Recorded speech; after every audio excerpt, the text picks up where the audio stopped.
This is Joy Coleman, Chair of the Lawrence Historic Resources Commission. It's the third Thursday of the month, and I'm calling the meeting to order. Avery, would you like to give the preliminary meeting information? Yes, thank you. Good evening and welcome to the August 17th Historic Resources Commission meeting. My name is Avery Kerner, and with me is Lynn Braddock-Zollner, the Historic Resources Administrator. Together, we will work alongside the chair to facilitate the meeting proceedings tonight. Before we begin, I have just a few reminders to share with everyone. Tonight's meeting is being recorded and broadcast on the city's YouTube channel and cable channel 25. For those who are attending the meeting virtually, please remember to mute yourself when you are not actively speaking to help minimize distractions. When the chair calls for public comment on an item, anyone attending in person may approach the podium to speak. If you are attending the meeting virtually and would like to provide public comment on an item, please use the raise your hand feature to be called upon. We also ask that everyone state their name before they speak to ensure that everyone is able to follow along. And with that, I'll turn the meeting back over to the chair. Thank you, Avery. Now we'll take a roll call.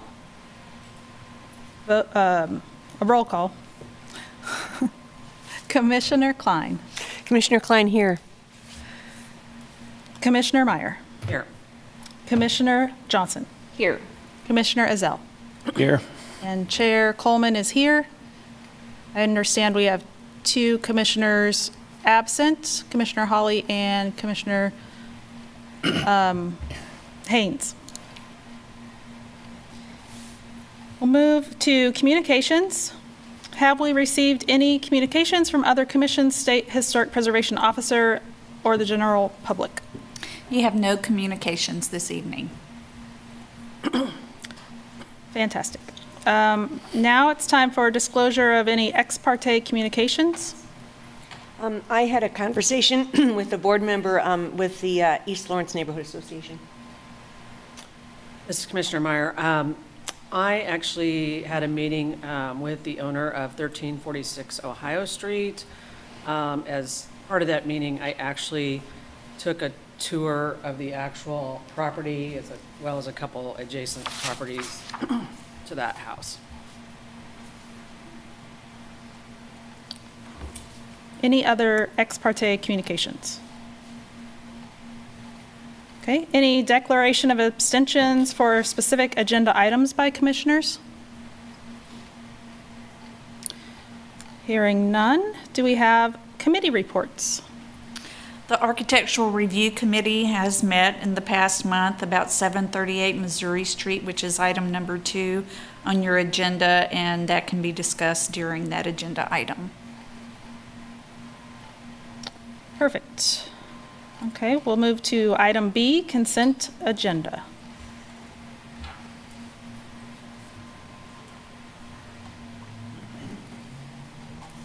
We have some meeting minutes and administrative approvals. Can we do those in one? Yes. Yes. Do I hear a motion? Yes, or Commissioner Klein, I would approve or move that we approve the action summary of the July 20th meeting, as well as all the attached design review applications and other minutes. Thank you. Commissioner Meyer, I'll second that. Thank you, Commissioner Klein and Commissioner Meyer. We'll take a roll call vote. Commissioner Klein? Aye. Commissioner Meyer? Aye. Commissioner Johnson? Aye. Commissioner Ezell? Aye. And Commissioner or Chair Coleman is aye. Passes 5-0. 5-0. And now we'll take some public comment if there's any.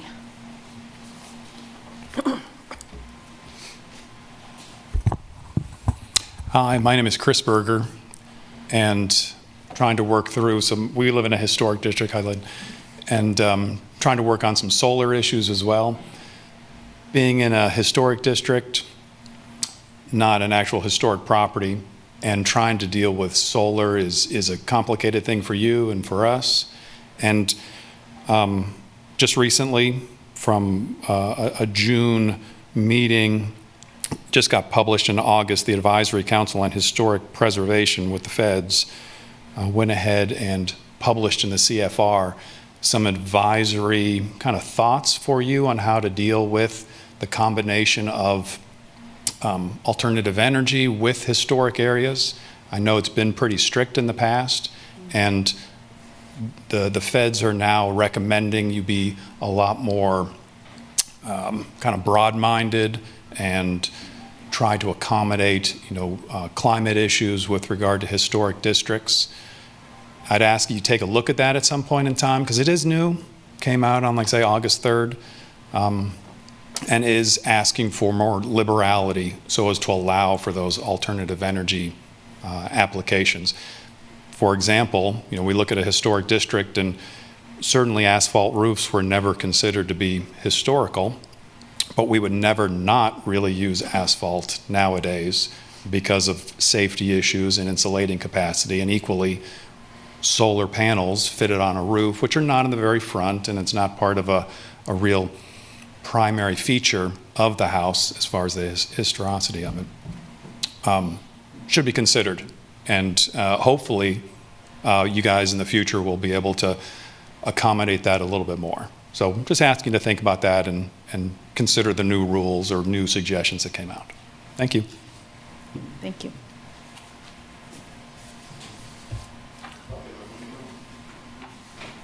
Is there any other public comment?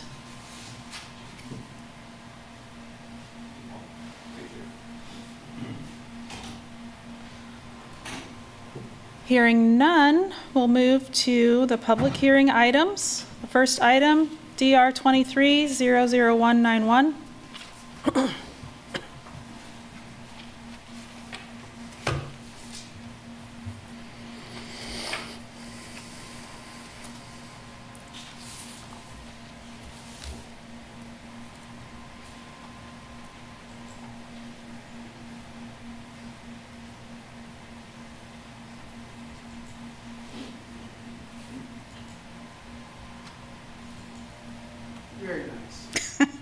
Just took me about 5 minutes.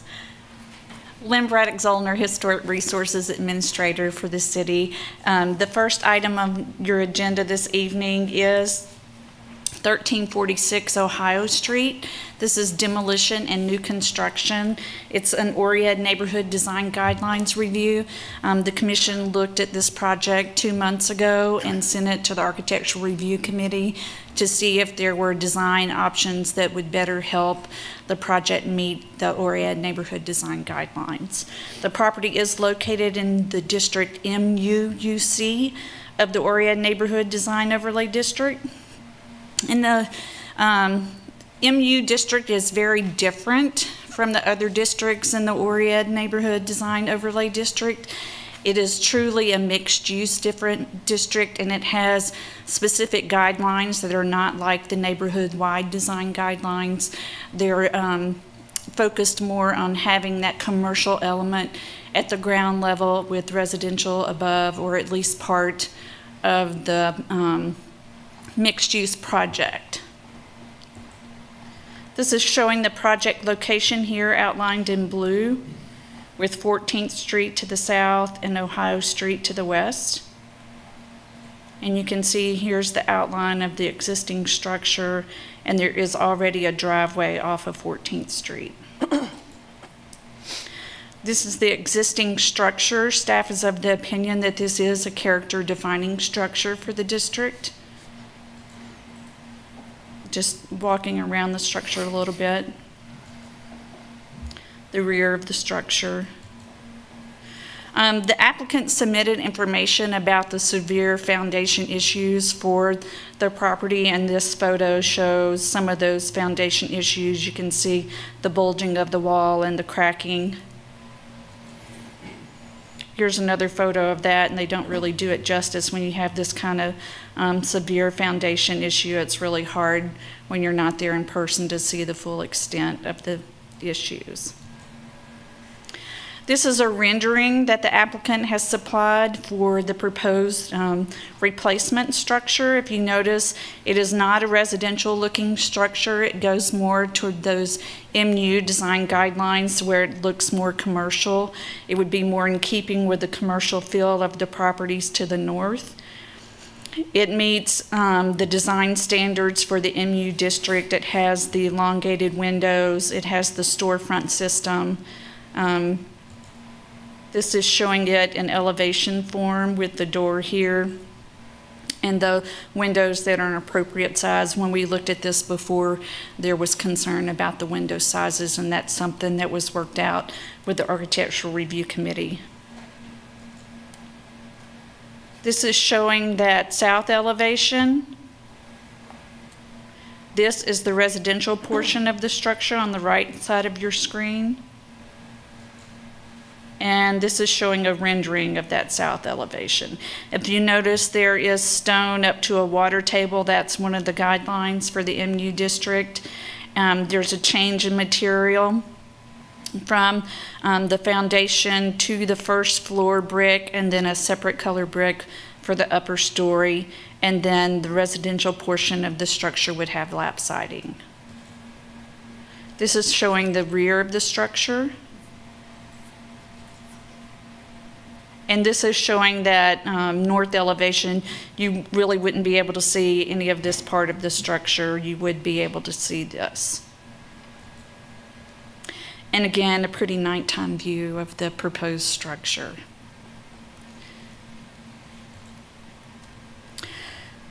Staff struggled with this because of the existing condition of the existing structure, but it is a demolition request for character-defining structure in the Oread Neighborhood Design Overlay District, and there is a specific guideline, Chapter 4, D1, that says character-defining structures shall not be demolished. There is a replacement structure for this. That's another one of the guidelines under demolition, and staff is of the opinion that this replacement structure meets those design criteria for the MU district. The Architectural Review Committee met with the applicant on this project and looked at the revised drawings and elevations that were submitted, and the two commissioners on that committee were supportive of the revised project. And I'll let Commissioner Coleman speak to that if she would like to. And with that, I'd be happy to stand for any questions you may have. Sure. Yeah, this one was a difficult one because of the MU district, and it currently, the structure, the historic structure being built as a home and then modified over the years, and now the requirement for the zoning is that it's commercial, and so then the design guidelines kick in, and then it wants to be a more commercial looking design. So very difficult. Does anyone have questions on this item? Well, I have a question about the garage. I might need to see the elevation. Is there a garage door? Yeah. Or how is that? Because there's like a tree in front of it right now. Oh, okay. All right. All right, I'll wait. Yeah, maybe we should let the Yeah. applicant Yeah. speak, and then. Yeah. Get me to where I need to be, hopefully.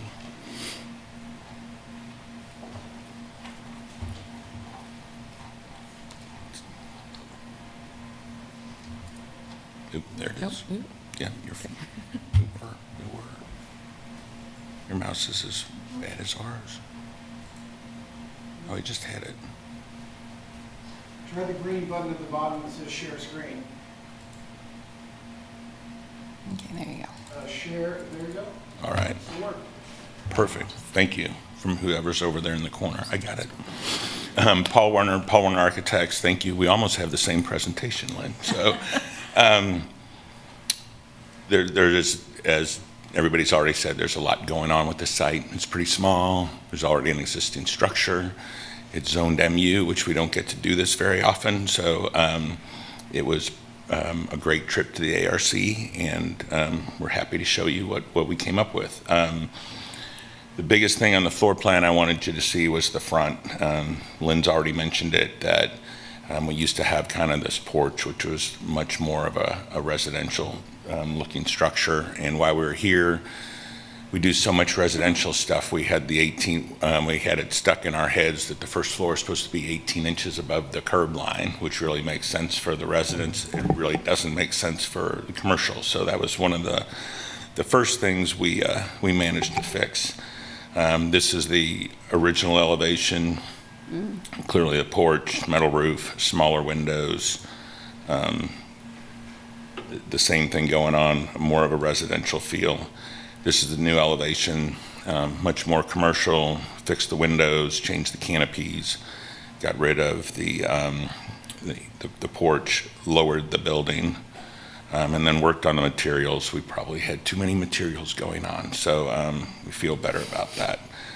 Same, the 14th Street elevation, stone, as Lynn already mentioned, to a water table, and then we see two different color bricks, and then the residential towards the east. And then some renderings that,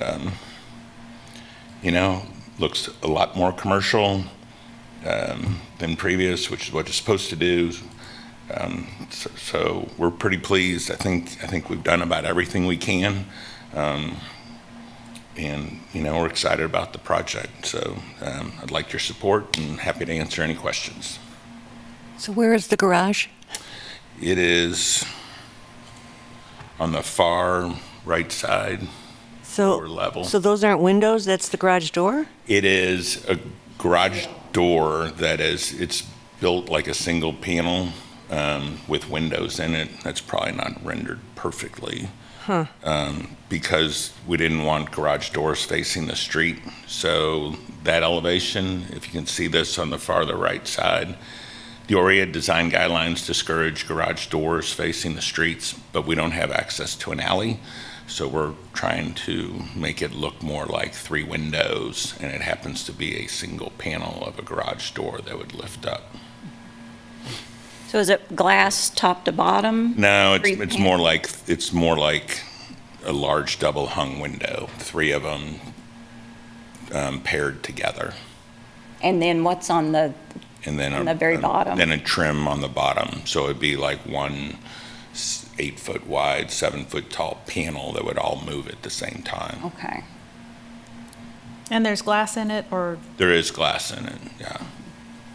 Like I said, we wanted to try to make it look like there were windows there as opposed to, which I think it'll work. It's probably not rendered perfectly. And the driveway? So the driveway is in approximately the same location as where it is now. And just, I think, as we already pointed out in one of the renderings, it was shown as being grass, which it can't be Yeah. grass. Oh, it's not showing up on, hold on.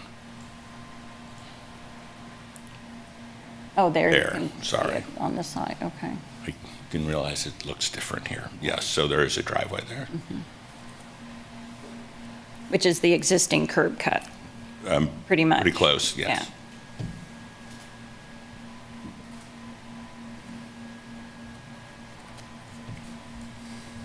That's all I have. Thank you. Thank you.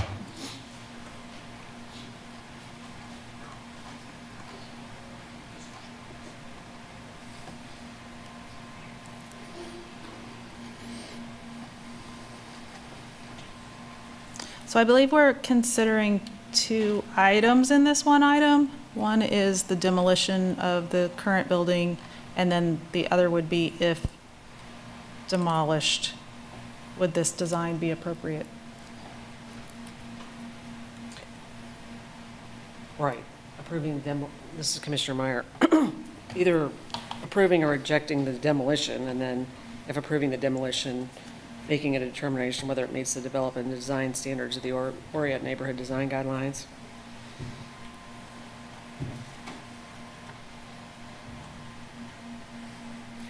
So, Lynn, I was curious, you said the staff struggled with this. I know you said the structural foundation is severe. Were there any other reasons for struggling with demolition besides the foundation? Most of the interior historic features have been removed from the structure. It's had several divisions. The original spaces aren't present anymore. The foundation was the primary issue of concern for staff. The condition of the foundation, I can let Paul speak more to this, but to repair the foundation, you'd have to lift the structure, remove and completely rebuild the foundation, and then set the structure back down. It's possible, but it's not very practical, and I think that's why staff struggled so hard with this, because it is character defining for the district, but it may be that the condition of the structure warrants demolition. This is Commissioner Meyer. I don't know if we're at discussion yet, but since I was in the property, maybe I'll add a few things to it. I don't think the pictures of the foundation, the basement do it justice. It looks pretty bad, as well as other parts of the basement that were not in those photographs. So I agree that the foundation is a real problem. Now, I mean, this owner has repaired these things in the past. Some of the other houses in the neighborhood that have expanded into, having multi-tenants.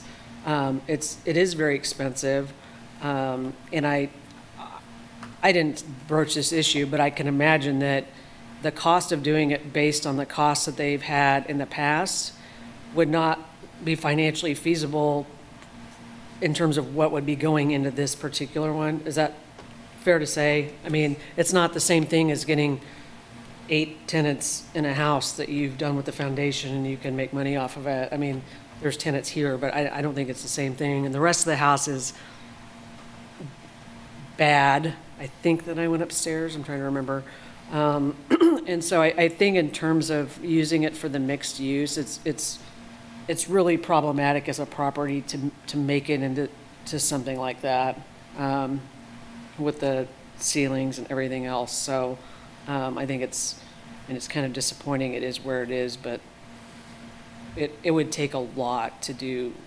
It would be a lot of money into it to save it, I guess is what I'm saying. Yeah, it's just when I look at the new design, it just seems like the so-called contributing part of it is wiped out because it's no longer residential, and it's really extending that block, the 2 commercial businesses next to it, as one long commercial strip. And I'm just wondering, obviously we can't predict the future, but it just bodes for more commercial in that immediate neighborhood or that block, it seems to me.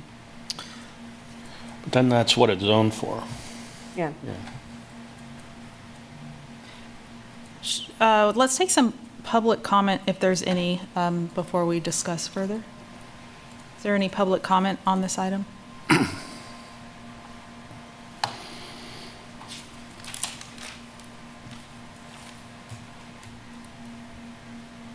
No? Well, then let's continue this discussion. But the zoning issue, it is zoned for commercial, right? And so if the property was repaired as it is, it would still not be appropriate for the commercial zoning.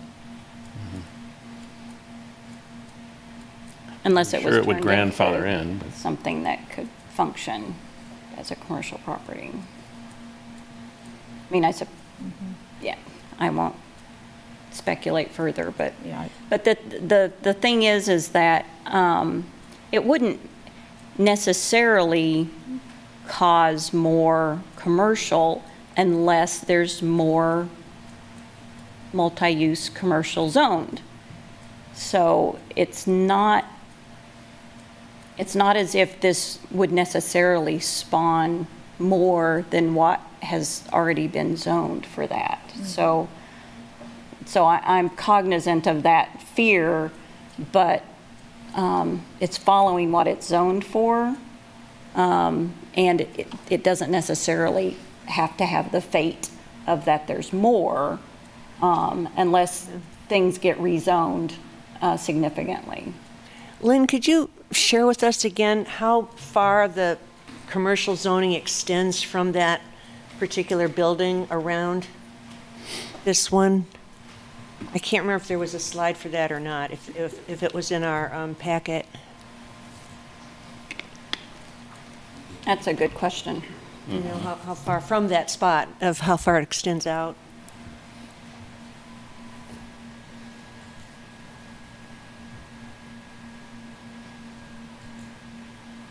Oh, sorry.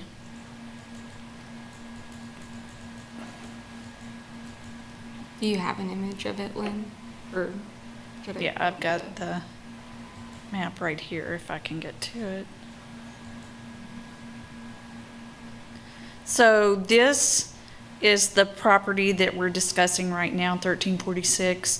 1340 is zoned MU, and I believe 414 is this corner that's zoned MU. And this was done with the Oread Neighborhood Design Overlay District. So it was anticipated when that district was adopted and the design guidelines adopted that this would be mixed-use commercial residential structure.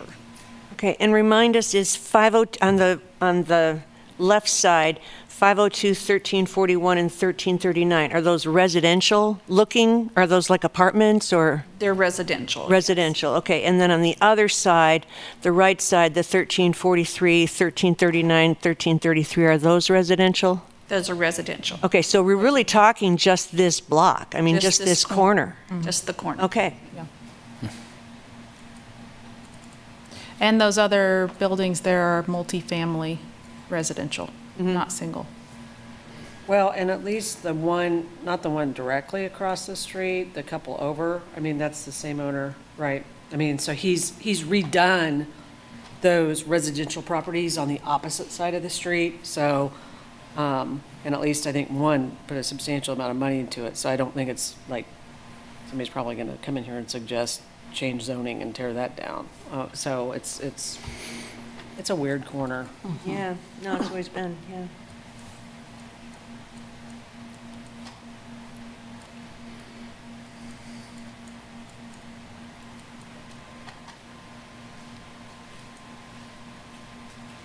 It's a tough one.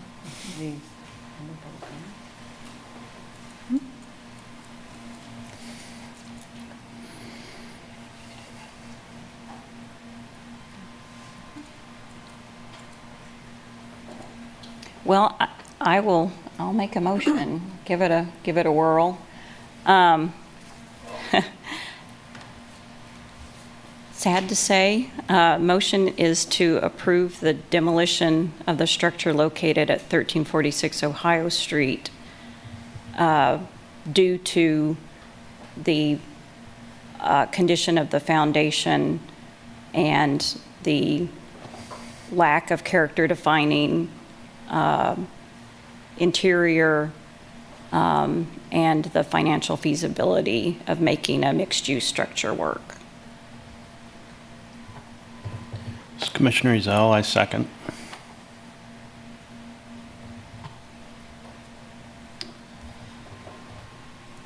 Okay, is there any discussion before we take a roll call vote?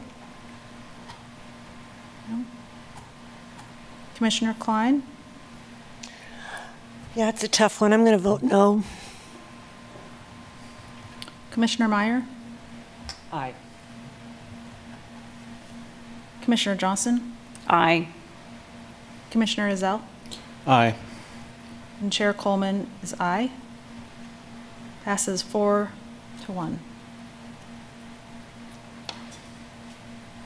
Thank you. I would, we need to do the second part of that. So I would move that we find that the proposed revised project meets the development and design standards of the Oread Neighborhood Design Guidelines for the Oread Neighborhood Design Overlay District. I second. Thank you, Commissioner Meyer and Commissioner Johnson. Take a vote. Commissioner Klein?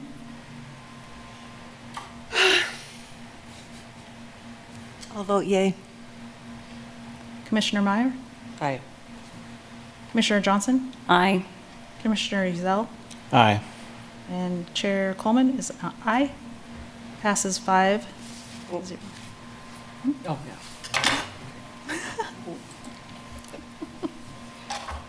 Thank you.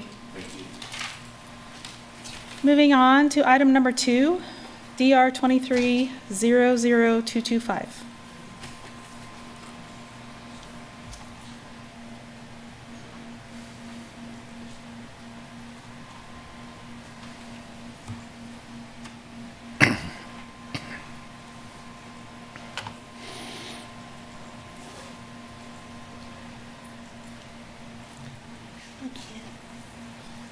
Okay.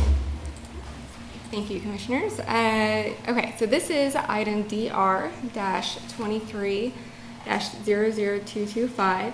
And with this application, the applicant is requesting to construct a new 1.5-story single-family structure at 738 Missouri Street.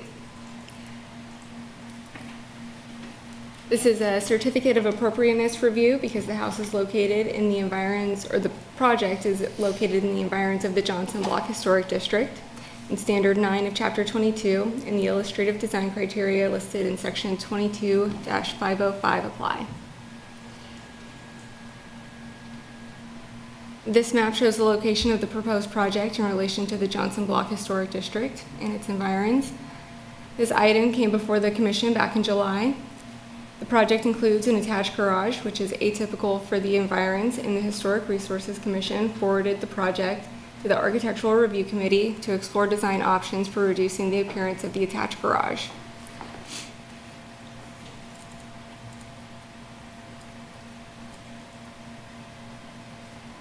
The applicant met with the Architectural Review Committee earlier this month to discuss and review a revised set of plans. The revised plans and a list of the proposed changes were included in tonight's packet. On screen are the revised and previously proposed site plan showing the footprint of the proposed structure and the changes made to the footprint of the portion of the structure that connects the main house to the attached garage.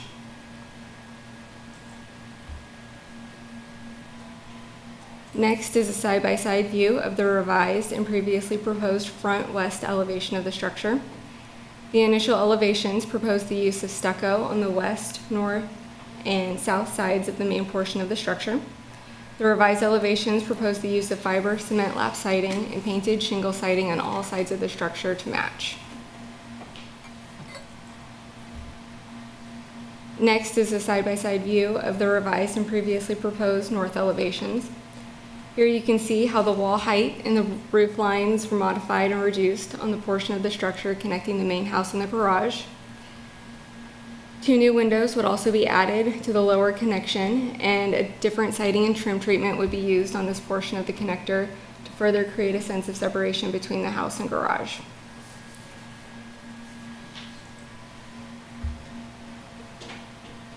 The revised and previously proposed east elevations show the new proposed use of fiber cement lap siding, but remain relatively unaltered.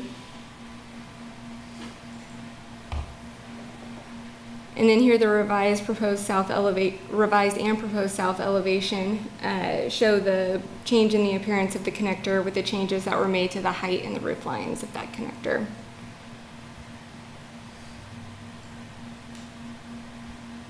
Staff is of the opinion that the proposed project, as revised, would not encroach on, damage, or destroy the listed property or its environs, and recommends issuing the certificate of appropriateness. And with that, I'd be happy to answer any questions. Is the applicant present?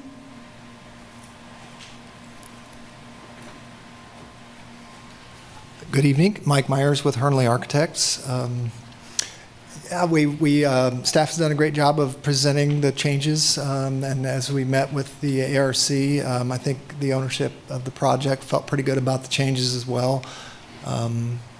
Really just kind of want to stand for questions if anyone has any.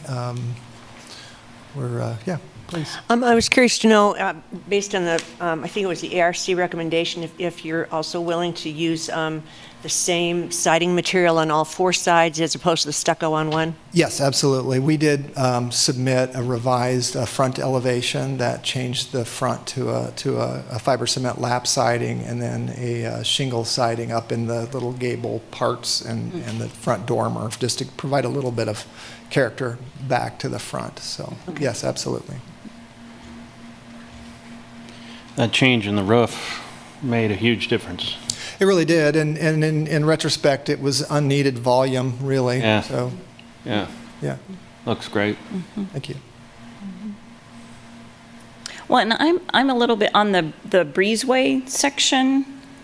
I'm not quite sure what the elevation is showing me with the darker parts and then just the white space.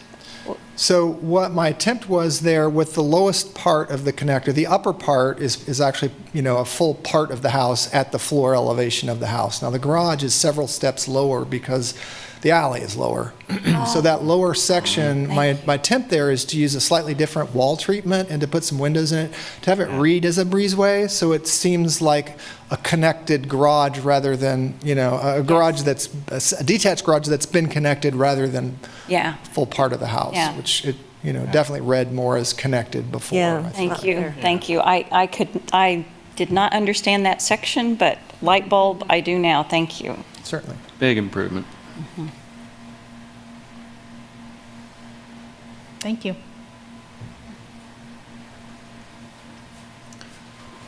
Is there any public comment on this item?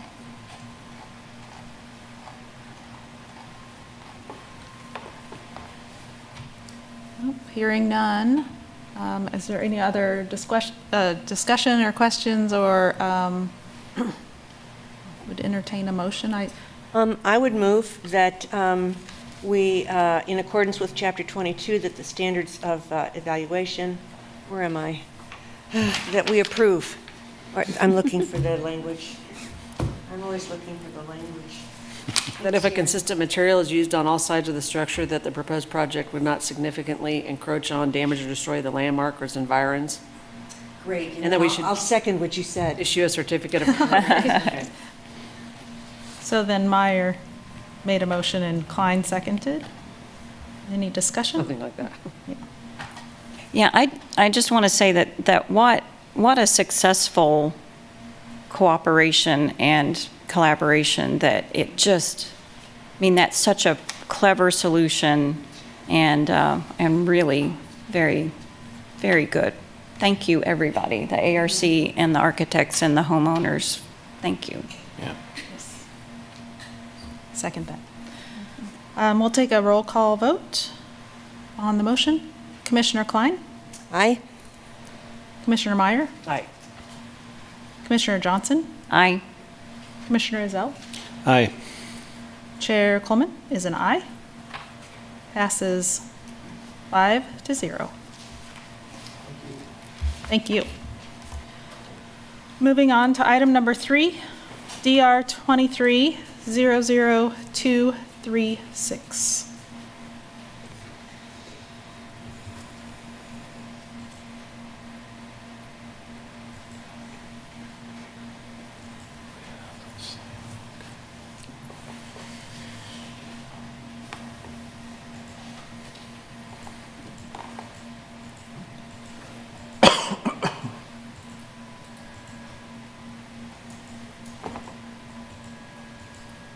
Sorry.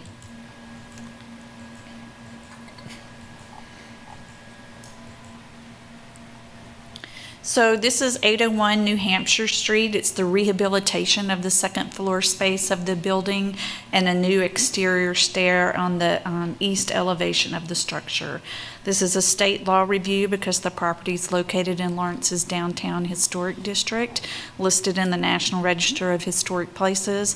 It's also a downtown design guidelines review because the property is located in Lawrence's downtown urban conservation overlay district. This is showing the project location outlined in blue. The red is the National Register Historic District, and the same area is included in the overlay district. This is showing the primary elevation, or the north elevation of the structure. There was mention in your staff report, when the downtown district was listed, this was actually a non-contributing structure because the storefront had been boarded over. Since that time, the applicant has gone back with new infill that better represents a historic storefront. Staff had conversations with the State Historic Preservation Office, and they concurred with staff that because of the rehabilitation of the structure, it is contributing to the district now in its current form. What would need to happen would be the property owner would submit Part 1 of the Federal Rehabilitation Tax Credit Program to change the non-contributing status to contributing. If they change the status to contributing, then they would be eligible for a 20% rehabilitation tax credit for the federal tax credit and a 25% rehabilitation tax credit for the state tax credit. This is showing that east elevation of the structure where the new stair will be. The alterations on the second floor are minimal, mainly for mechanical equipment and changing this window to a door to provide access to the new stair. This is showing that front elevation with the stairs on your left. And this is showing that east elevation with the window changed to a door and the stairs coming down alongside of the building. The current sidewalk dining area will be reduced. Because right now it goes all the way over here. There is mention in your staff report that the reason the staff would have preferred that this be a freestanding stair.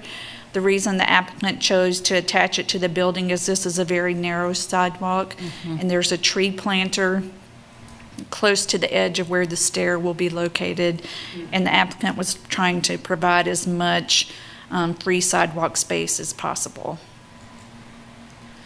So staff is of the opinion that the proposed project meets the Secretary of the Interior standards and will not damage or destroy any historic property included in the National Register of Historic Places or the Register of Historic Kansas Places. Staff is also recommending that you find the proposed project meets the development and design standards of the downtown design guidelines for the Downtown Urban Conservation Overlay District. I'd be happy to stand for any questions you may have. Thank you.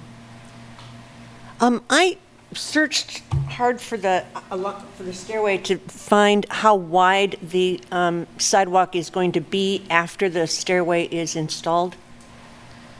The sidewalk width doesn't change, but the passageway on the sidewalk would be reduced.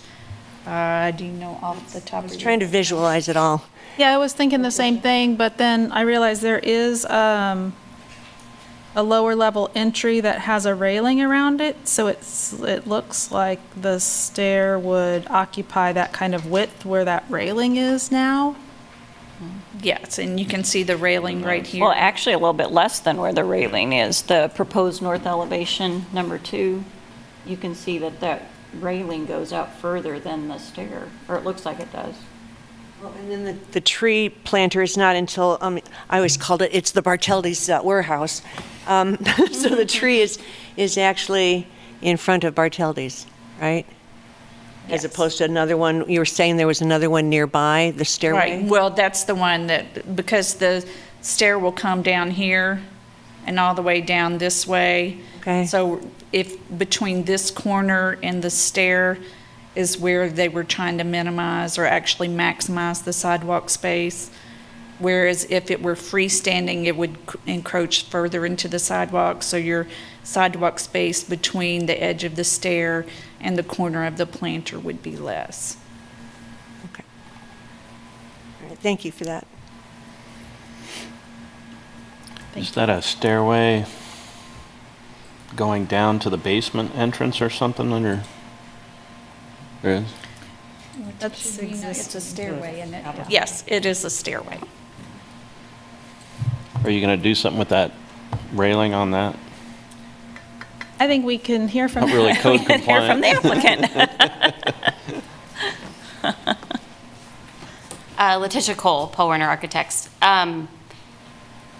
Lots of questions. I'll answer that last one first.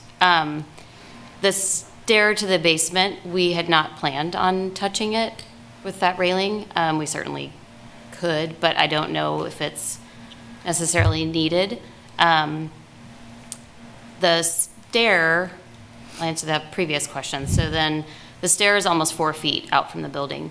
And one of the things that Lynn had asked during her review was about it being freestanding. And that if it was freestanding, it would need a column at the corner. And that column would be 4 feet from the corner of the planter. And so with it being attached to the building, we don't have to have a column at that corner because it's attached to the building, and we can minimize that structure. So that's what that 4 feet to the corner of the planter to where a column would be projected down is like 4 feet. And that just felt 6 feet is sort of the standard for the sidewalk width downtown. And I realize this isn't mass, but we're still trying to maintain that Sure, same yeah. walkability. So that's the reason for the attaching to the building. I will also just say, just a little bit, that we've been working for, almost 10 years on different versions of trying to get occupancy to the second floor. I'm sure Lynn remembers several of them. It is a tricky building, being on the corner, being boxed in. We don't really have a back. We just have a front and a side, and they're both on the street. Just to review a few of those, just maybe this will answer some of the other questions too, is that we tried to get the stairs to the second floor that are existing are they do not come to the street level like a lot of buildings on Mass Street do. It's, you enter the front door and then you go up the stairs, and they're open to the first floor level if you've ever been in the tap room. We did one where we tried to do a little vestibule, and we could go up and down, but the problem there is that there's a step up to the tap room floor, or up from the sidewalk up to the entrance, and then the grade also drops off from that door down to New Hampshire, so there's literally no way to get an accessible entrance. And by the time we made those changes, then they were required to be accessible. And so that was and it didn't work great for the current tenant, the tap room, either. Another one we tried was making that kind of like old receiving door on that far south end of the east elevation there. We tried doing a small stair and then doing an interior stair there. But again, that cut up the whole inside, took away all of the storage and cooler space that the tap room had, and that just didn't work either because it sort of made that a long-time tenant kind of impossible to keep going. So this really seems like, to us, the best answer to gain access to the second floor. It's been empty for a very long time. So I'm happy to answer any other questions you guys might have. So then the new stair would come down from that new door location, and as it gets close to the ground, the existing 2-pipe rail would stay intact below it. It spans over the stairs and provides plenty of head clearance for that existing basement stair. Yeah, I think that's a very clever solution. Yeah. Yeah, that part of the sidewalk's already being used, so it seems like Right. we're not taking away from anything there. And would the railing beside it that encloses like the outdoor area of the tap room, would that be changed or would that stay the same? It gets a little bit smaller, so it goes all the way just south of that storefront area that you see there, and it would be cut about in half on that east elevation to allow enough room for the stair to come down. But again, it's sort of where that stair lands, no one's going to be walking because the sidewalk dining already covers that part of the sidewalk, so it kind of protects that space for the stair landing.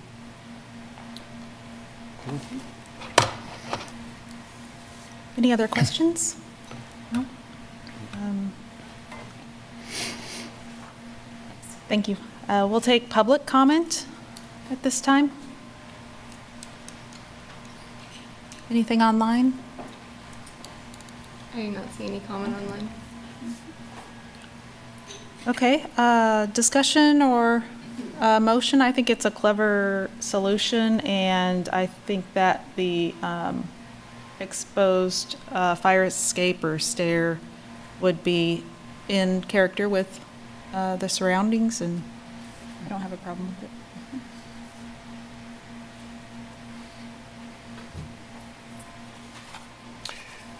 I would move, if you're ready for a motion, that in accordance with the Secretary of Interior standards and the standards of evaluation, that we approve the project and make the determination that the project does not damage or destroy any historic property, including Bartheldy's, included in the National Register or State Register of Historic Places, and that the proposed project does meet the development and design standards of downtown design guidelines for the Downtown Urban Conservation Overlay District. This is Commissioner Meyer, I second that. Thank you, Commissioner Klein and Commissioner Meyer. If there's no discussion, we'll take a vote. Commissioner Klein? Aye? Commissioner Meyer? Aye. Commissioner Johnson? Aye. Commissioner Ezell? Aye. And Chair Coleman is an aye. It's 5-0. Pass. Good luck. Thank you very much. Have a good night. You too. Item number 4, DR 23-00263.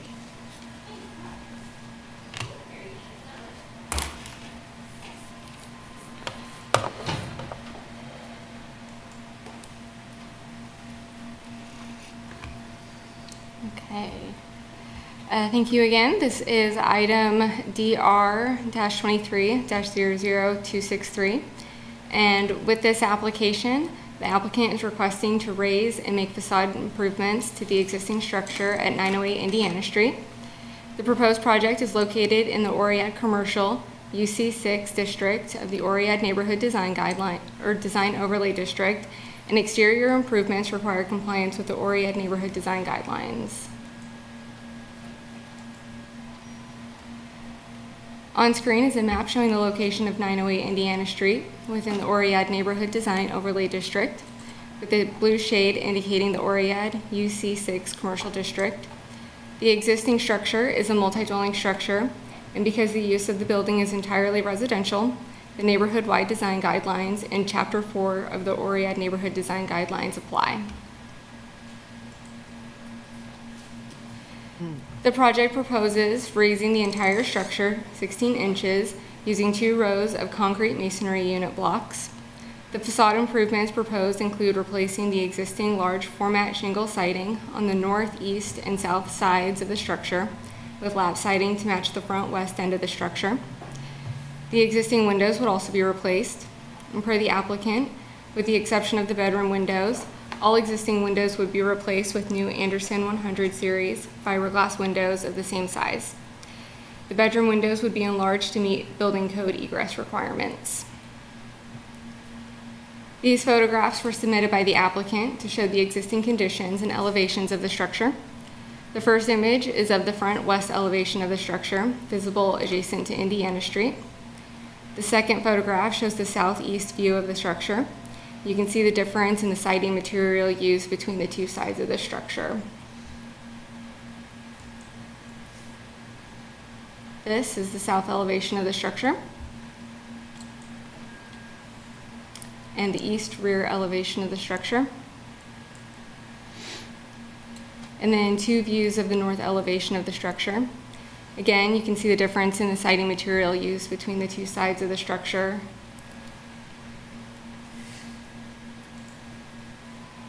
The applicant submitted revised plans earlier today, which addressed staff's questions regarding the raised porch foundation and replacement windows. The primary concern for staff was the exposed concrete foundation wall and the concrete masonry units.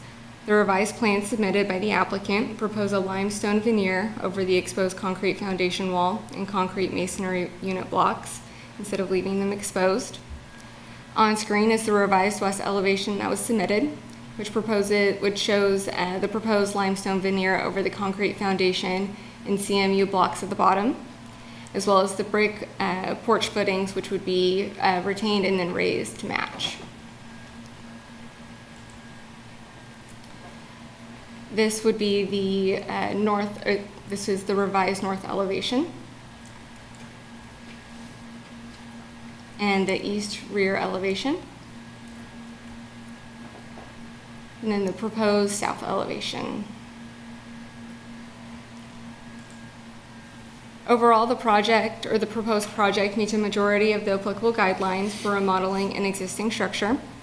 The guidelines do not recommend the use of synthetic stone, so staff would recommend clarifying with the applicant whether the proposed limestone veneer would be synthetic or not.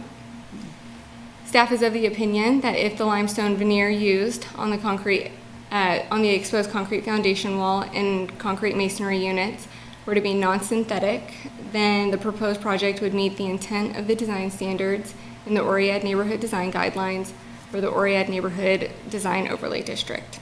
And with that, I would be happy to help answer any questions. So has the applicant agreed to use brick or stone for the concrete foundation wall and masonry units at the base? So they have proposed using limestone veneer, which if that were of a stone material as opposed to a synthetic material would meet the Oread Neighborhood Design Guidelines. But that's what I'm saying. Is this a make or break condition of the proposal is what I'm asking? That was staff's primary concern. Lynn, I don't know if that would be a make or break. Staff would recommend the use of a non-synthetic material. Are you asking the applicant that question? Yes. Okay. It's an if-then, so I'm asking if the if is going to happen. Well, I'm confused on what was. The then will happen. Good evening, Commissioners. Can I address this? Yes, please. Thank you. So, Chris Cunningham from CT Design and Development. I am the architect working with Tom Larkin, the owner. Thank you for having us and listening to us. We received the comments from Lynn and Avery and are happy to apply a limestone veneer on the exposed foundation and the blocks to raise the structure up. No issue with that. I think we haven't selected a veneer, an applied veneer yet, but I'm sure that we can find something that is that's actual limestone and non-synthetic. So I don't think that's an issue on our side to provide that to the project. Happy to answer any other questions that you may have. So we don't have an example of what that veneer would look like? Not yet. We have not selected that. I would offer up that it would be kind of a natural stone-looking veneer that would be, appropriate and would look like you see on other building foundations. It would be an applied veneer, not a full depth veneer, but I think we could find something that would be suitable, and we'd be happy to either provide some samples through images, for approval by Lynn and Avery, just to make sure that we're going down the right track.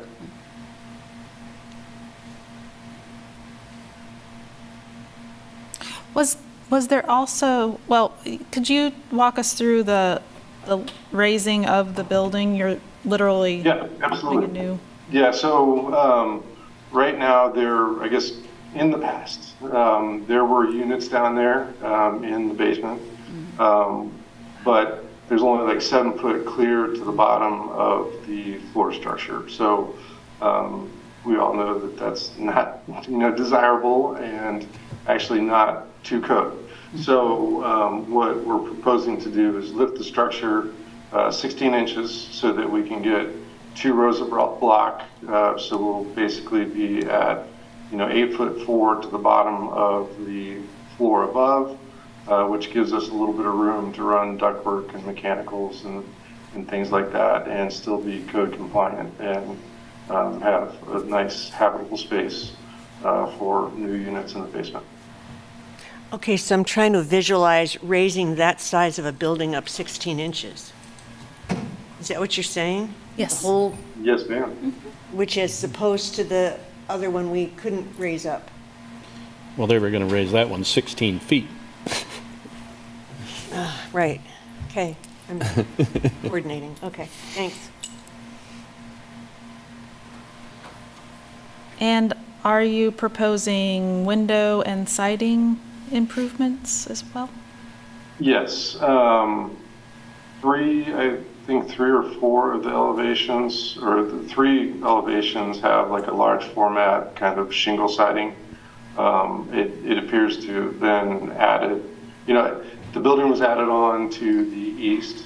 And I think at that same time, they probably kind of clad those other three, the north, the south, and the east elevation, and put that on there, the larger format tiles, whereas the west elevation has the wood siding as the original wood siding that has about a 4 or 5 inch lap.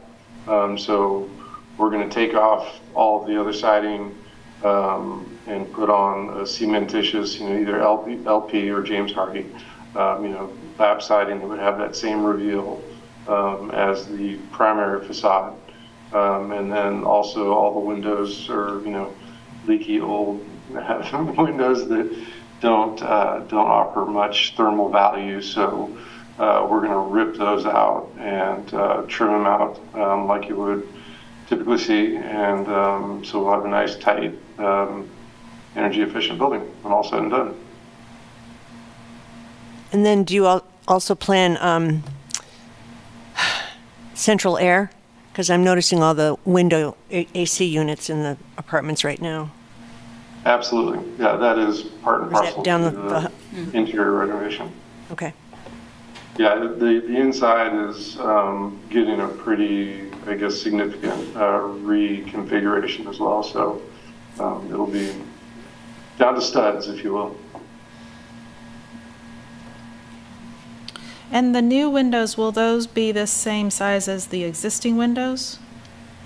Yeah, give or take, an inch or two, just to kind of make sure. Well, we're going to use Anderson A100, the fiberglass windows. The goal is to get windows that will fit in the same rough openings. As Avery mentioned, we do have the bedroom windows were not currently sized to egress.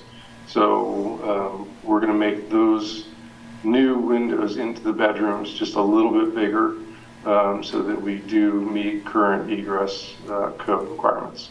So other than 6 bedroom windows, all the rest of them will stay the same and hopefully be within a fraction of an inch so that we can use the same rough opening.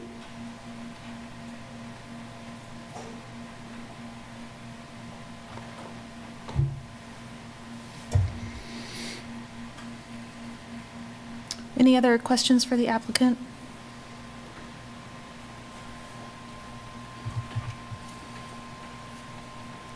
No, let's move to public comment. Is there any public comment on the item?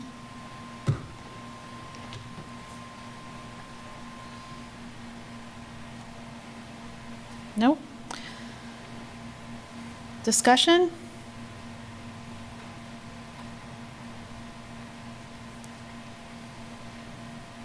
No discussion? Any more questions or a motion, or what do we think? Well, I'd like to make a motion, but I'm wanting to make sure that I get the wording right as far as we would like to say something like the foundation wall and concrete masonry units are clad with real limestone? Natural? Natural limestone? Okay. So I'll make a go at this. Move for approval if the exposed concrete foundation wall and concrete masonry units are clad with natural stone that meet the architectural guidelines in section C3 for foundations and C7 for building material. And find that the proposed project meets the development and design standards in the Oread Neighborhood Design Guidelines for the Oread Neighborhood Design Overlay District. Commissioner Ezell, I second. Thank you, Commissioner Johnson and Ezell. There's no discussion. We'll take a roll call vote. Commissioner Klein? Aye. Commissioner Meyer? Aye. Commissioner Johnson, Aye. Commissioner Ezell, Aye. and Chair Coleman is an aye. Motion passes 5-0. Thank you. Thank you. Thank you. Moving on to item 5, DR 23-00265.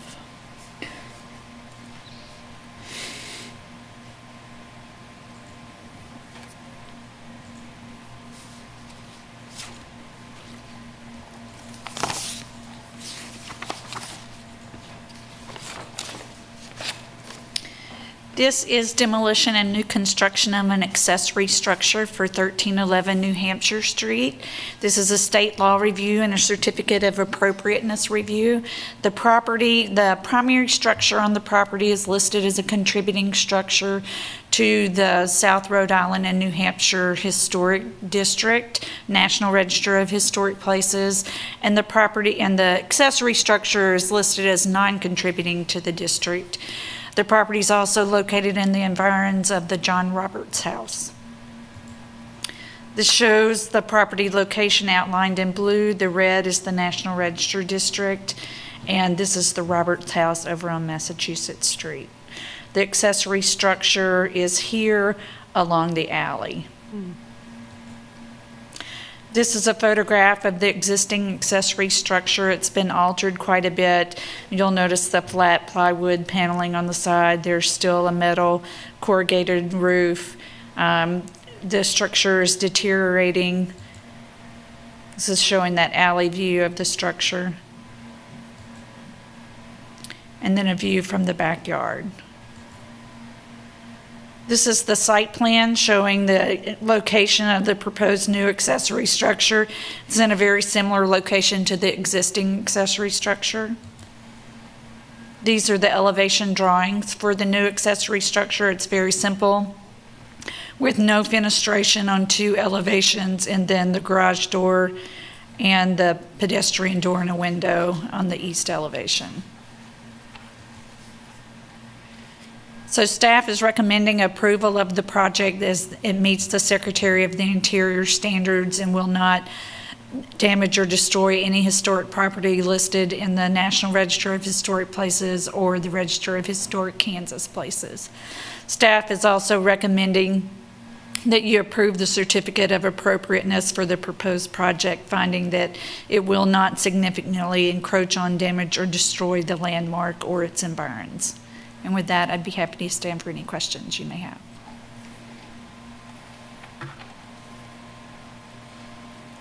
Thank you. Is the applicant present?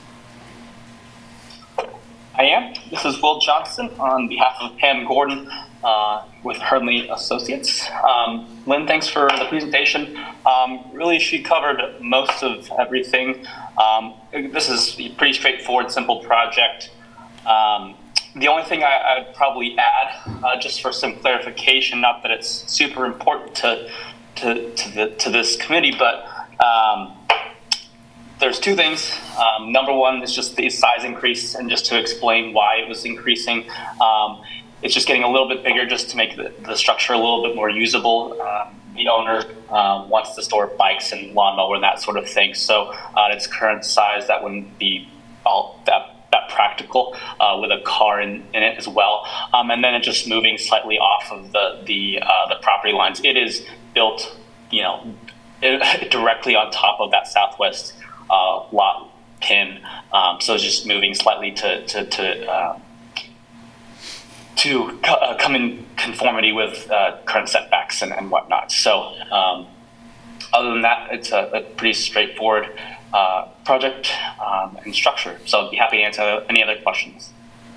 Thank you. As he says, it's pretty straightforward. Yes. Is there any public comment on this item? Hearing none. Commissioners, any discussion, or anyone want to make a motion?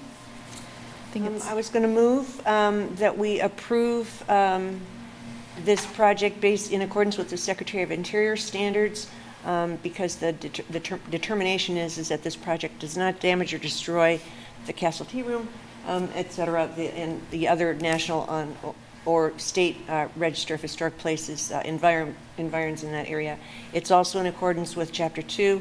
It meets the standards of evaluation and will not significantly encroach or damage or destroy the landmarks or their environs with this proposed project.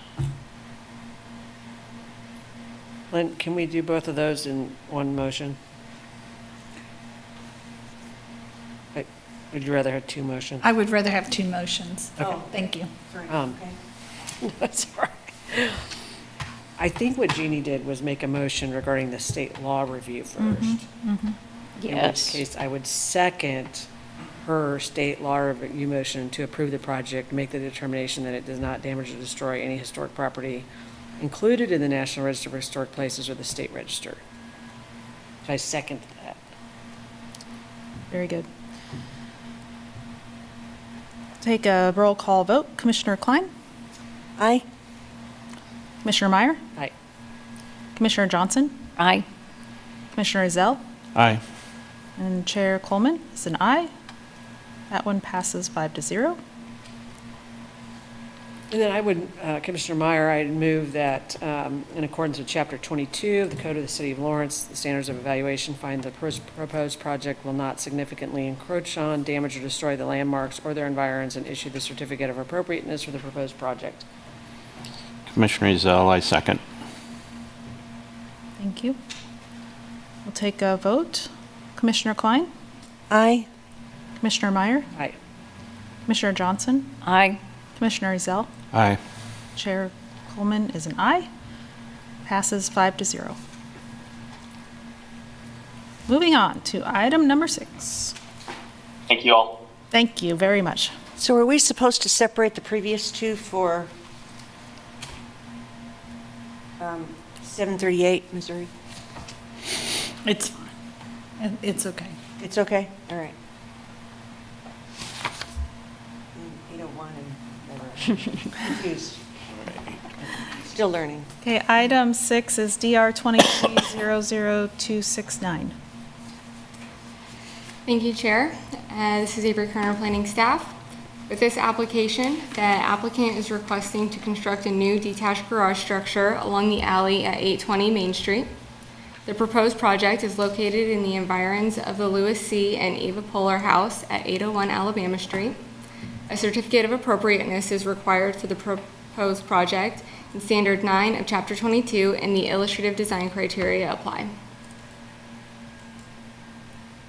On screen is a map showing the location of the proposed project at 820 Main Street in relation to the listed property at 801 Alabama Street and the environs. The proposed accessory structure would have a footprint of 480 square feet and would be located in what is now an open rear yard.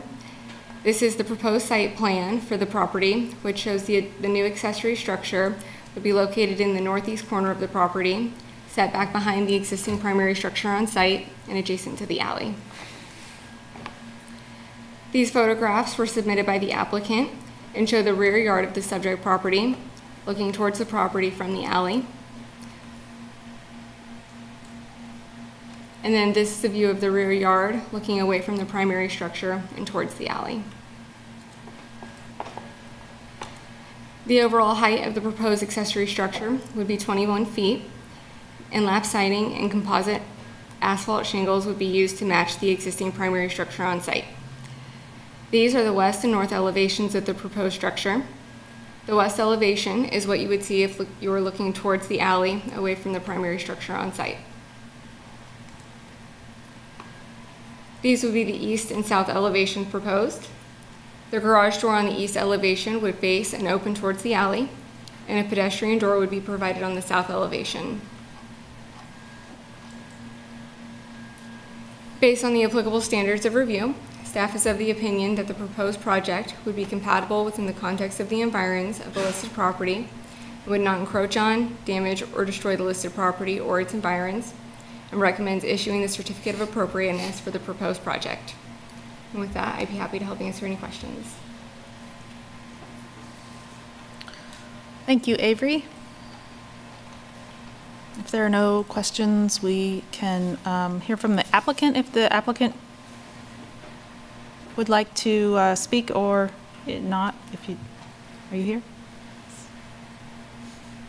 Hi, I'm Shine Adams. I'm the applicant. Just want to say hi and thanks for looking at it. Thank you very much. I just wanted to say, cool blue car. Thank you.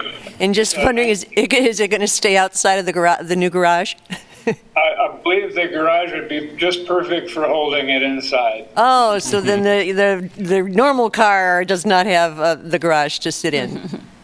No, ma'am. Okay, just curious. It's a great car. Thank you very much. Is there any public comment on this item? No? Any questions for the applicant or staff, or a motion to make?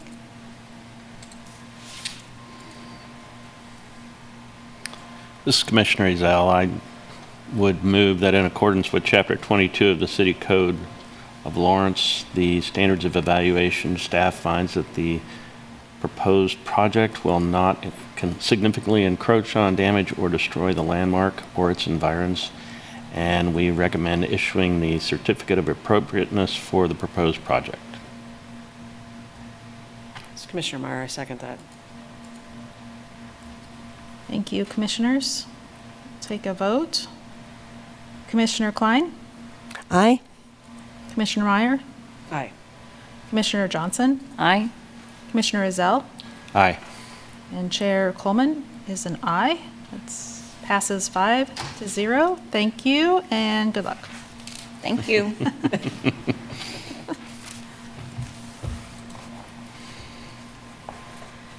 Okay, now we'll move on to item number 7, public hearing for the final draft of Chapter 22. Commissioners, you did do a final recommendation for the adoption of Chapter 22 at your July meeting. After there were some changes requested by the East Lawrence Neighborhood Association that were discussed during that meeting, with some staff responses to those comments. Commissioner Klein asked that this be placed back on the agenda for further discussion.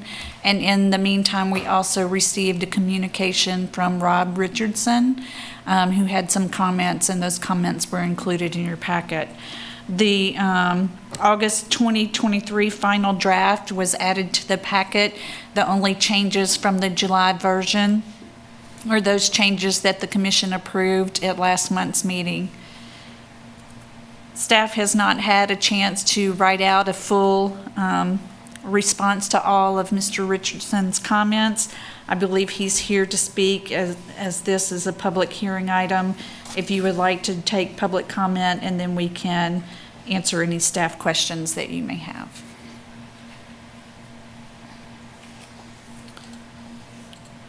We'll take public comment at this time.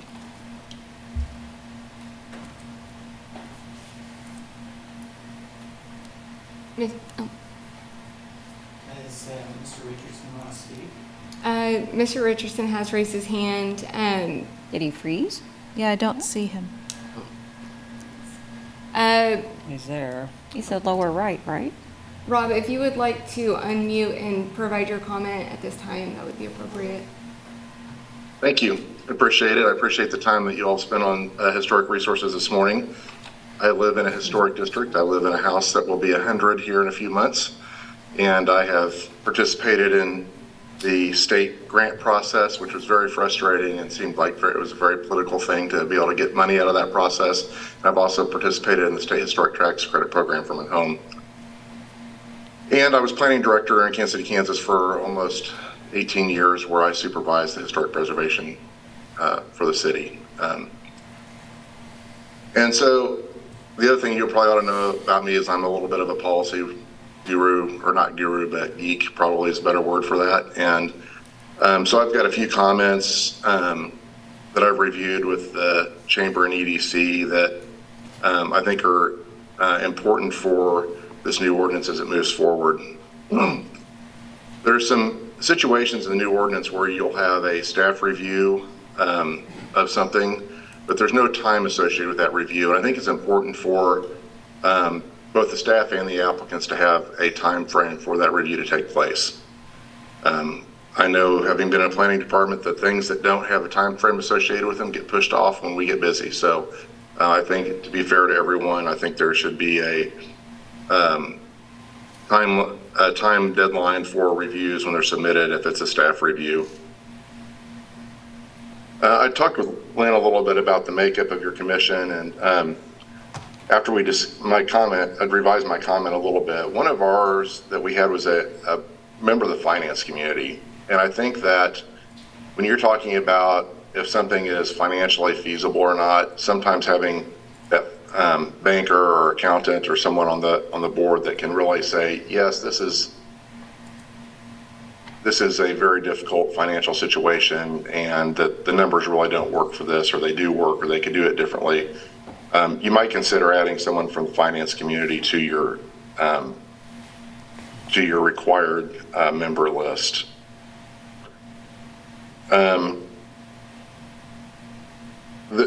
Most of my comments are related to just the drafting of the code and where things appear, whether they're stated in more than one place, if it's whose duty is it. There's several things where it says, like, the commission shall do, like manage properties and historic resources. And I know that you all sit on the ARB and you help folks out with things, but you don't really do some of those things. I think that would be better stated, that you would guide the staff in those situations, and not that you're actually doing it. I don't think you signed up to be out in the community as much as this ordinance might suggest that you, as members of the board, would be out there. And some of them give you duties and you don't have funding for them, nor really potentially even the real responsibility. Lynn and I talked about one where, you really give recommendations on the sale and or acquisition or accepting of properties and grants and money and things. And it is with we did recognize that it's with the approval of the governing body, but I still think some of that is not truly clear in the ordinance. I was a little confused about what your other guidelines for historic resources were beyond the Secretary of Interior standards. And I think Lynn explained it to me that really the only thing that you've added were the illustrations, which are great. I love illustrations in codes, and I think that those are very well done. If there's anything beyond that, though, I would highly recommend that the community use the Secretary of Interior standards and not add to that. That makes it confusing and more difficult for people to work with, because they're already probably working with the zoning code, a master plan, and a design regulation at the national level, the local design regulation, and it just gets very confusing to blend all that together. I mean, I did that to myself as a planning director. We'd have the zoning code, then we'd say we'll do design regulations, an area plan, and a citywide plan, and then you've got to look at 4 places at least to figure out what you can do. And that makes it very hard for staff review, and it makes it very hard on applicants. And so I would suggest that reducing the number of documents and places people have to look as they move forward is a very, it kind of helps everybody. It makes the job easier on the staff and easier on you when you don't have 4 documents that you have to look at one time to get a project approved. I know that you only see one little segment of that, but when they go from you to somewhere else, then they've got to add the other codes into it. I want to make sure that when the order, so if somebody files a zoning case and there's no historic resources involved in it, there's no environs, there's no district, there's no designated landmark, and they go through the process, and once they file that, it seems like this code would allow at some points in the process for somebody to try and file a district over the top of that and stop that process. And I'm not really sure that's what you intend with this. I don't know that it's it's fair to the applicants to allow somebody to file something after the fact that could stop their project. And I would encourage you to look at that particular case. I think that the only other thing that I really wanted to discuss is related to the environs area and the context, and that I think that there should be some things that could be accepted from that area and be done at the staff level and not done at your level. And you had two great examples of that tonight. Garages on alleys that you can't see from anywhere else. One was almost at the very edge of the environs area, and the other one, was kind of hidden down the alley, so you couldn't really see it. And I think those are great opportunities to allow the process to move a little faster, allow the staff to do that review, allow the applicant to appeal to you all if they don't appreciate that, or if they don't appreciate the staff recommendation or the staff conclusion on that. But I think that allowing some of those cases where you can't see it from the district, it has really no impact on the district, and there's no need for a public action, that is something that could be done by the staff quicker. You don't have to wait on this meeting, and you could get the projects moving forward a little faster. And so in cases where the action that's taking place can't be seen from the district or the landmark that you are trying to protect, and in most cases, the landmarks are a visual element. I mean, in some cases, you might have something as a landmark because of who lived there. In some cases, that is architecturally significant as well. But in many cases, I think that these are opportunities that you could give those cases to the staff to do at the staff level. And I don't think it would. They're still doing the review on it. You've seen how they do the review. You could have them give you a summary of those, and if you thought something wasn't going right, you could make a mid-course correction. But on the topic of the staff level reviews, I know that you're considering allowing the staff to do certain reviews at the staff level anyway, and those are not enumerated in the ordinance, and I think that they should be. That way, if somebody is looking at this and they're not a Lawrencian that is familiar with all this process, they would see that their case would be reviewed at the staff level and they could plan for that appropriately versus having to move forward, do an application, and then find out after the fact, oh, this can be done at the staff level. I just think it's a little bit confusing. I think that you probably know what things you're comfortable with the staff reviewing and what things you'd rather see yourselves. And I think you should go ahead at this time and make that list and put it in the code.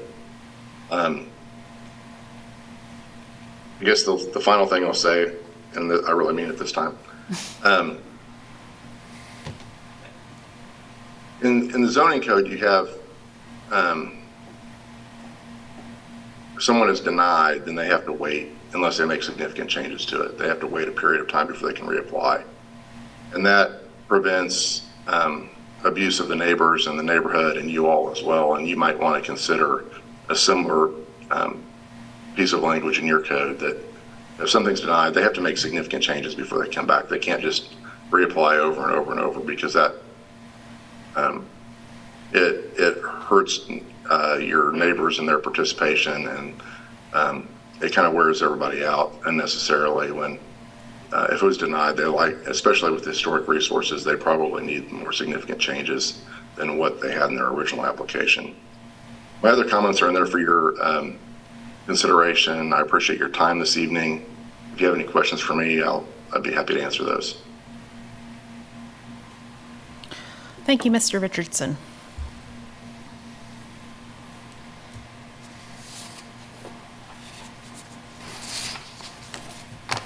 I remember the list of, right, there were multiple documents submitted. Should we hear from each? You would want to go ahead and finish taking public comment. Oh, yes, thank you. Any other public comment?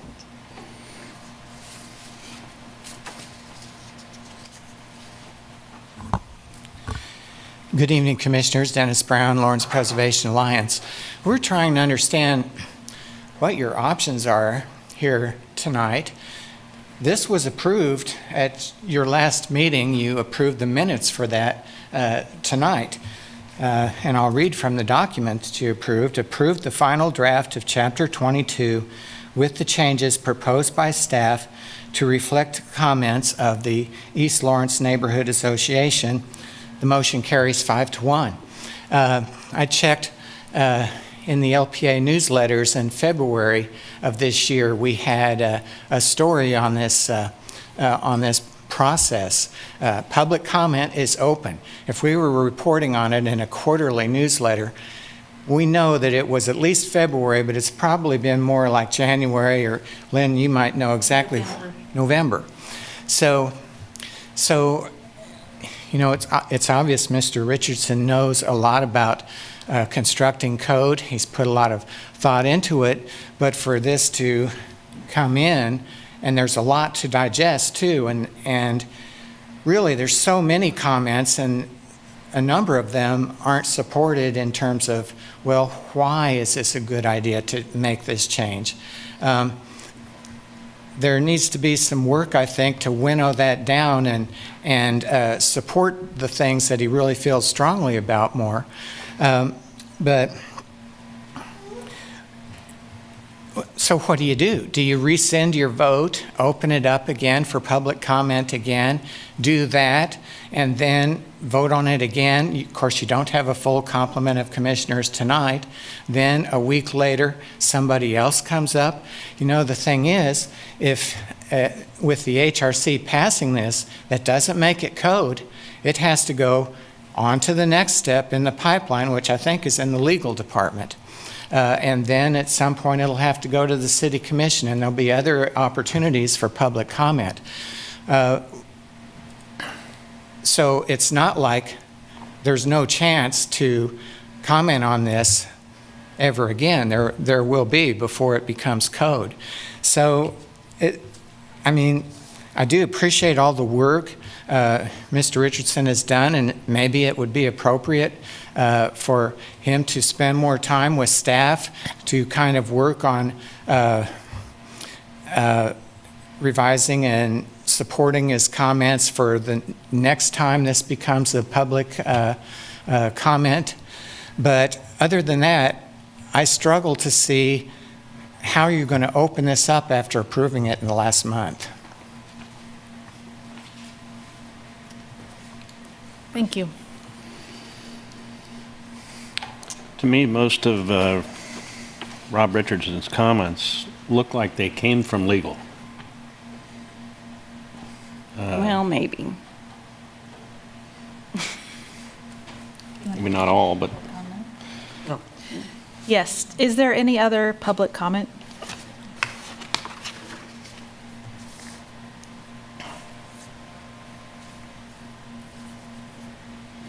Hearing none, we can continue the discussion.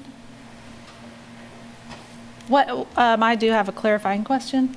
What is the next step? Since we did approve this last month with some revisions, then it's sent to legal, who then sends it to city commission? That would be the process, yes. The reason staff put this back on your agenda for consideration is because Commissioner Klein asked if we could bring it back to the commission for further discussion. So what you would need, you could take a new vote on the proposed, if there are proposed revisions, you can let your vote stand. You can direct staff to make additional changes based on Mr. Richardson's comments. You can ask staff to make those changes and bring it back to your September meeting where you would take a final vote on a final draft. This is Chair Meyer. I guess I have a question, Commissioner Klein, about why you wanted to bring it back. I've been working on digesting this since January, and we did approve 3 minor things. We had like the digital and the include neighborhoods, and I forgot the third one. Objects. Objects, yeah, and so that's taken care of. It's not about that. So where was I? Okay, I have my notes. So that's why I wrote a memo to all of you with my concerns about how Chapter 22 impacts or contributes toward gentrification in East Lawrence. And that's why I was addressing, because I was still trying to clarify particular points in the code in those regards. And I wanted to thank Lynn again for answering my questions via email for most of those, so I got those clarified. So basically what I was bringing forward this evening were basically 3 recommendations for 3, for particular areas. One is for us to do as the code states, that we need a new survey. And I would recommend a new survey for the remaining areas of East Lawrence. I mean, Lynn, I'm not sure exactly in terms of sequence of conversation here, because part of our emails back and forth had to do with a future work plan for the HRC. So some of these items could go under a future work plan, which would be, I think, separate from the discussion of what changes we want to make to Chapter 22. Is that correct? Yes. Okay. So I don't want to get bogged down in too many things at the moment. So I think in terms of Chapter 22 per se, I think my main concern, my major concern, and I will say my sole major concern, has to do with Article 6 on the Certificate of Economic Hardship. We have differing opinions on what that means. The article, as I mentioned in my memo, no one, to Lynn's knowledge, she told me that no one had ever applied for a certificate of economic hardship over 18 years.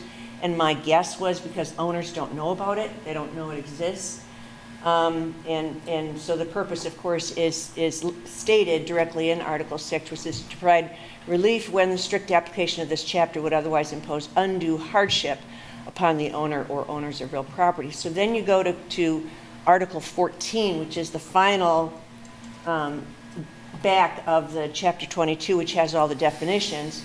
It has a definition for undue hardship, which is defined as requiring significant difficulty or expense when considered in light of a number of factors.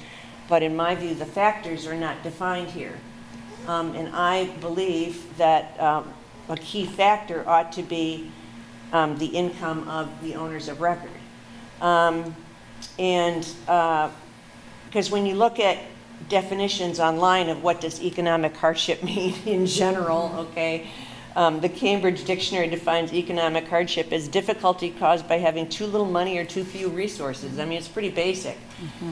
So the fact that we're using that terminology, I think, needs, we need to wrestle with that. I think it's worth discussing to some extent.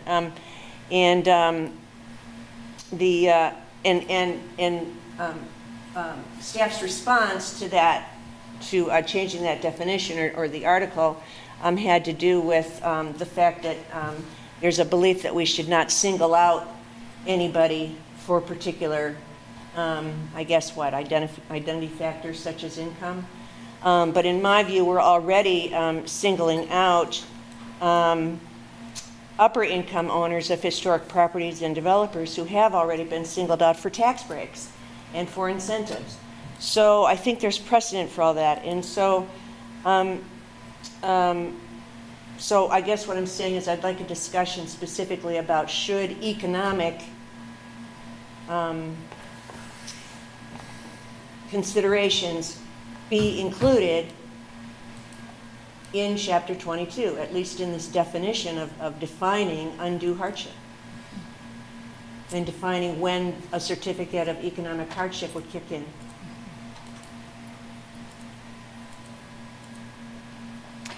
Did we have any other public comment? I don't think so. We had no other public Do you have comment. anything? Well, let me just say this, and I unfortunately had to be gone at last month's meeting. I was out of state when we took a vote on it and approved it. And maybe it's the lawyer in me, but my take on it is that we've spent months reviewing Chapter 22. We've had public comment on it. And I'm not inclined to go back and change anything at this point. I mean, that's what we've had all these meetings about. And I feel like if we open that box now to start modifying things, then that's not an easy thing that we just do tonight. That seems like something we would have to give more public comment about, that we've changed it, or that we're thinking about changing it, or taking more into consideration. At some point, you've got to call it good, so that we can move it along. This is not the final process of it. But I mean, that's just my take, is that there's been a lot of time and input put into it, and kind of the time for that sort of ended last month. But I mean, I'm open to other suggestions about that. Yeah, I would agree. And the process, that's why I was asking the clarifying question about the process, because it will be presented to the city commission, and there'll be an opportunity for public comment at that venue. And I think we've been looking at this for 10 months? Since November. Yes, so, and, yes. And if we do not stop at some point, it'll just go on forever, and it's been too long since it's been revised as it stands. Well, and I kind of think Commissioner Klein is wanting us to have a discussion about undue hardship, and I'll just give my thoughts, is that undue hardship is a double-edged sword, and it's really difficult to list everything that could possibly be under a number of factors. And we humans are very good at gaming the system. And so if we did put in there the income of the property owner, I could certainly see some gaming of the system where there's someone who is put there to own a property that has very little income to allow a historic structure to be demolished, to then turn around and a developer comes in and voila, they have an empty lot to develop something on. And so it's just so hard to be hard and fast about hardship when we can't be for certain about the real intentions and inclinations of whoever it is that has interest in that property. And so you kind of have to leave it to that kind of general definition, historic resources to identify historic properties requiring significant difficulty or expense when considered in light of a number of factors. And that's what this board is for, is to try to figure out what's going on, and are we about to demolish something because someone says undue economic hardship when that's really not the case. And also to do it when they have done benign neglect. They've deliberately neglected it. And it's good to be able to have this more general definition so that when we do see, well, you've just neglected it and it really should be left where it is, and somebody else come in and actually take the project over. So I'm leery of making this more specific for that reason. Also, on Rob Richardson's comments, yes, I do think, Commissioner Ezell, that a lot of this might get caught by legal, and we'll see what they say. But the first thing about having a strict 30 days to review, there's too much to do. I mean, unless the city will be willing to hire many more planners and reviewers, we can't hem ourselves in with that 30 days. We'll be having to approve stuff that shouldn't be approved just because of that limited time period. I don't like that at all. So those are kind of my comments right now. And I mean, I think we have looked over this, and we're ready to go to the next step. This is Commissioner Meyer again. And Mr. Richardson, I do want to say thank you for your very detailed email. I'll be honest, I think the first time I saw this when we got the agenda, which is 7 days ago, and quite frankly, because of my schedule in the last 7 days, there's no way I could have reviewed 35 items related to proposed changes in the code. And that's why I'm saying that, you know, if we had had this information a few months ago, that would have made it more feasible to kind of get through all that. And I don't know, Mr. Richardson, have you attended any of our Historic Resources Commission meetings before? I'm sorry, I have not, and I didn't realize how late we were in the process here. I met with Lynn earlier this week, and I didn't get that indication, so I'm happy to make these before the City Commission and move on from there. I met with Jeff on July 27th, and I didn't get any indication that we were too far gone in the process at that time either. So my apologies to you all for being tardy with this. Oh, and that's okay. My point was just, you know, and I've said this before, and just for perspective, I was on the Historic Resources Commission in the late 2000s for 2 terms. And now I'm back fulfilling a term as the attorney member. And I can tell you that, you know, back then, 16 years ago or whatever, I think the Historic Resources Commission there was a lot more things that were very contentious, and the process seemed probably to people to be more difficult. I will just say, since I've been on this commission in the last few years, that I don't know that the process is perfect, but we approve darn near everything. We try to do it as expeditiously as we can. I can't say that is maybe true of staff reviews, no offense, Lynn, because I don't know how long that back and forth takes. But I think we're also mindful when we send things to, for example, the Architectural Review Committee. I know one of the things that I ask people about is whether they even want to mess with going to the Architectural Review Committee. If you'd rather just rule and take it to the City Commission for appeal, you can. I don't even think we have that many things that do. So I'm not trying to defend this body, but I will just say that, you know, I think that there's somewhat of a misconception that there's a development hang-up when people have to deal with us. And quite frankly, I don't think our agendas are anywhere near what they used to be when I was on here back in somewhere around 2007 or whatnot. Just for perspective on that, I don't think we have as much conflict with the language, and as an attorney, I can appreciate the attention to detail in the code and the references and et cetera. And maybe I'm wrong, and that'll end up being a bigger problem later. And something that I personally will, even if we don't deal with it tonight, but in terms of it going to the City Commission, we'll look at some of the points that you've made and perhaps make comments to the City Commission at that appropriate time. So anyway, sorry to take up all that. But I appreciate that, and thanks again for taking the opportunity. And if it's not, it doesn't have to be 30 days, but there ought to be a time in there that whatever the staff thinks it could be. I put 30 in because in my world, that was like the time the staff had to get from the application to when we had to submit something to one of our bodies. And so that meant, you know, whatever time they take to get it to you, they could have their review done in that time frame. So anyway, thank you for the opportunity. Okay. Are you saying that based on your experiences in other locations? Is that what you mean? Yes. Okay. Yes. Yeah. So whatever time they take to get from the application to get it to you, that would be a reasonable time frame for them to complete their review. And if that's 30 days, 40 days, 60 days, whatever that is. But it helps everybody have a time frame. Thank you. Thank you.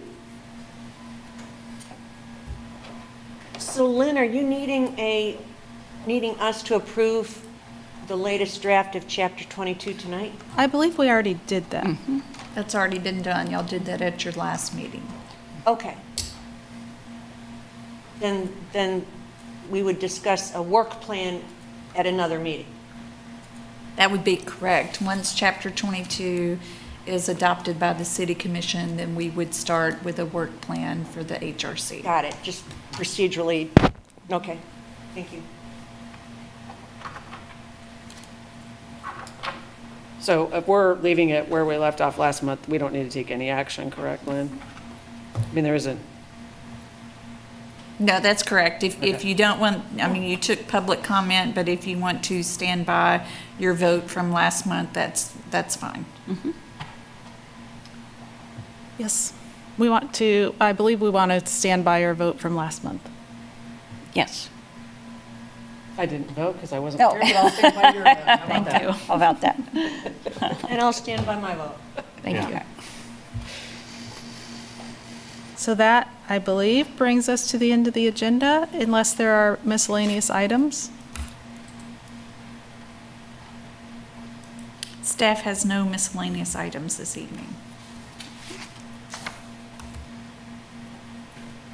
That's great, then we're adjourned. And Jody Meyer has none either.